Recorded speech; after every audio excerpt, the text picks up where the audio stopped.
जैसा कि आप जानते हैं, महाराष्ट्र और झारखंड विधानसभा चुनाव होने के साथ ही साथ उत्तर प्रदेश के उपचुनाव भी होने हैं। तो आज की इस वीडियो में हम बात करेंगे उत्तर प्रदेश में होने वाले उपचुनाव की। तो उत्तर प्रदेश में खाली हुई 10 विधानसभा सीटों में से 9 सीटों पर 13 नवंबर को उपचुनाव होंगे। इन सीटों पर क्या है माहौल और क्या कौन मैदान में है और क्या है चुनावी समीकरण, यह जानने के लिए सबसे पहले हम बात करते हैं खैर विधानसभा सीट की। तो इस सीट पर कुल 6 प्रत्याशियों ने नामांकन दर्ज किया है। बीजेपी ने पूर्व सांसद राजवीर सिंह दिलेर के बेटे सुरेंद्र सिंह दिलेर को टिकट दिया है, तो वहीं समाजवादी पार्टी ने चारू कैन को उम्मीदवार बनाया है। बीएसपी ने पहल सिंह को मैदान में उतारा है, तो वहीं आजाद समाज पार्टी ने नितिन कुमार चोटेल और निर्दलीय तौर पर भूपेंद्र कुमार धनकर और विपिन कुमार मैदान में हैं। खैर सीट की लड़ाई समझने के लिए यहाँ का जातीय समीकरण समझना भी काफ़ी जरूरी है।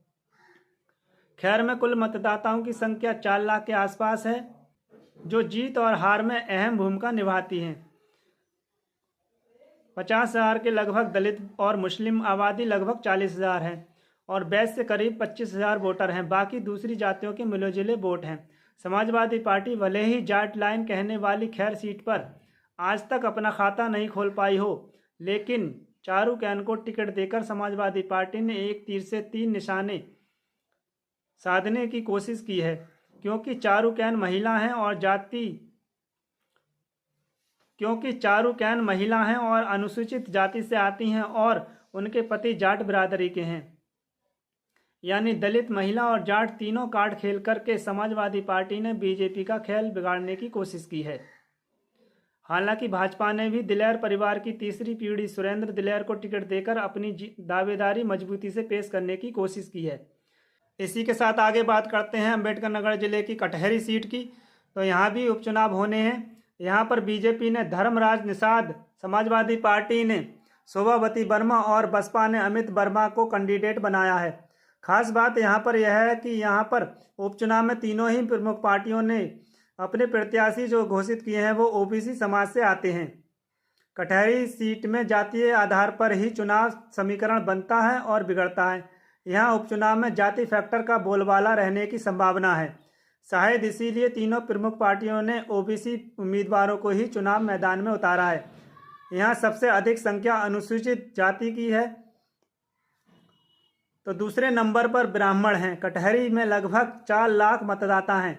इनमें से अनुसूचित जाति के 95,000, ब्राह्मण 50,000, क्षत्रिय 30,000, कुर्मी 45,000, मुस्लिम 40,000, यादव 22,000, निषाद 30,000, मौर्य 10,000, राजभर 20,000, बनिया 15,000, पाल 7,000, कुमार 6,000, नाई 8,000, चौहान 5,000, विश्वकर्मा 4,000 और अन्य 10,285 वोटर हैं। इसी के साथ आगे बात करते हैं कानपुर की सीसामऊ सीट की। यह सीट समाजवादी पार्टी के विधायक इरफान सोलंकी को एक मामले में दोषी होने के कारण खाली हुई है। यहाँ हो रहे उपचुनाव में यूं तो लड़ाई समाजवादी पार्टी और बीजेपी के बीच मानी जा रही है, लेकिन इस उपचुनाव में बीएसपी के प्रत्याशी उतरने की वजह से समाजवादी पार्टी और बीजेपी दोनों पर ही समीकरण का असर पड़ता हुआ नजर आ रहा है। सीसामऊ से कुल 11 प्रत्याशी मैदान में हैं, लेकिन खास मुकाबला समाजवादी पार्टी और बीजेपी के बीच ही माना जा रहा है। समाजवादी पार्टी ने इरफान सोलंकी की पत्नी नसीम सोलंकी को मैदान में उतारा है, तो वहीं भारतीय जनता पार्टी ने सुरेश अवस्थी को टिकट दिया है और बीएसपी से वीरेंद्र कुमार मैदान में हैं। बात करें कानपुर की सीसामऊ सीट के जातीय समीकरण की, तो यहाँ पर कुल वोटर 2,69,770 हैं। इनमें से सबसे ज़्यादा करीब 1,10,000 मुस्लिम हैं। इसके बाद 70 से 75,000 ब्राह्मण हैं, 60 से 65,000 दलित, 25 से 30,000 वैश्य, 20 से 25,000 सिंधी, पंजाबी और सिख और 10 से 15,000 कास्ते वोट माने जाते हैं। इसी के साथ आगे बात करते हैं प्रयागराज की फूलपुर सीट की, जो कि सभी दलों के लिए नाक का सवाल बनी हुई है।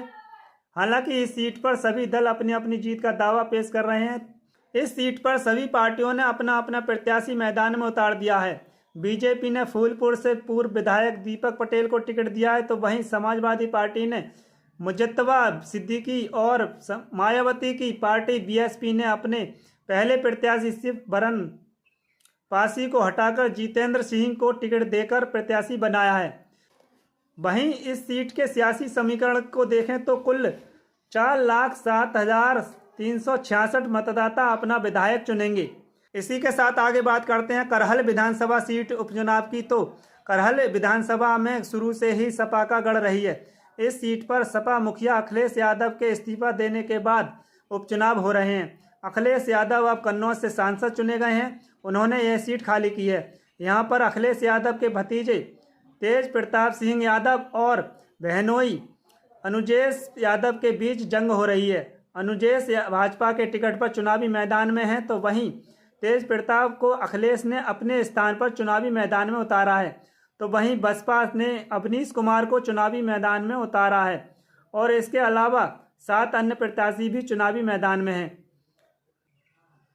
करहल के जातीय समीकरण की बात करें तो यहाँ पर तकरीबन 3,75,000 मतदाता हैं। यहाँ 1,30,000 यादव और 60,000 अनुसूचित जाति के मतदाता हैं। इसके अलावा 50,000 शाक्य, 30,000 ठाकुर, 30,000 पाल बघेल, 25,000 मुस्लिम, 20,000 लोधी और 20,000 ब्राह्मण और 15,000 के करीब बनिया समाज के मतदाता हैं। इसी के साथ आगे बात करते हैं गाजियाबाद सदर सीट की। तो इस बार गाजियाबाद सीट पर हो रहे उपचुनाव में मुकाबला त्रिकोणीय है, क्योंकि बीजेपी ने राजीव शर्मा को टिकट दिया है, तो वहीं समाजवादी पार्टी ने सिंहराज जाटव को मैदान में उतारा है। वहीं बात करें बीएसपी की, तो बीएसपी ने परमानंद गर्ग को अपना उम्मीदवार बनाया है। वहीं हिंदू रक्षा दल की पिंकी चौधरी की पत्नी पूनम चौधरी भी चुनाव मैदान में हैं। आज़ाद समाज पार्टी से सत्यपाल चौधरी भी उम्मीदवार बनाए गए हैं। गाजियाबाद की सदर सीट पर जातीय समीकरण पर नजर डालें तो कहा जाता है कि यहाँ कुल मतदाता 4,63,360 हैं। यहाँ दलित मुस्लिम मिलकर हार जीत तय करते हैं।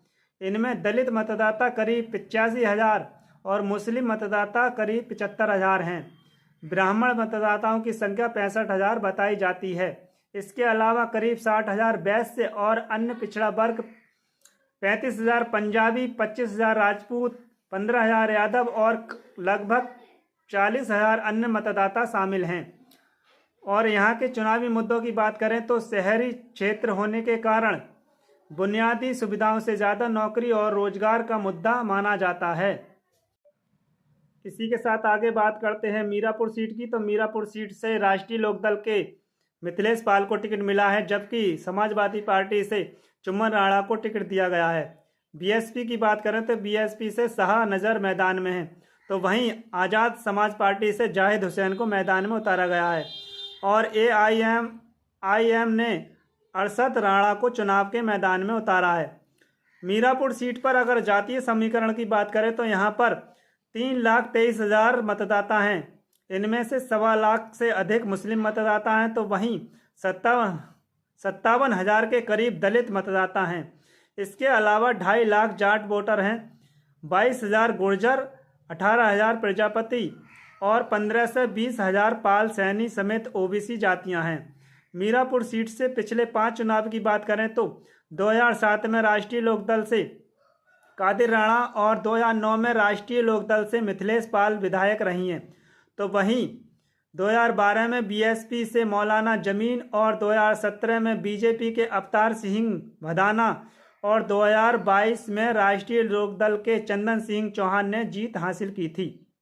इसी के साथ आगे बात करते हैं मिर्जापुर जनपद की मझवा सीट की। मझवा सीट से इस बार कुल 13 उम्मीदवार मैदान में हैं।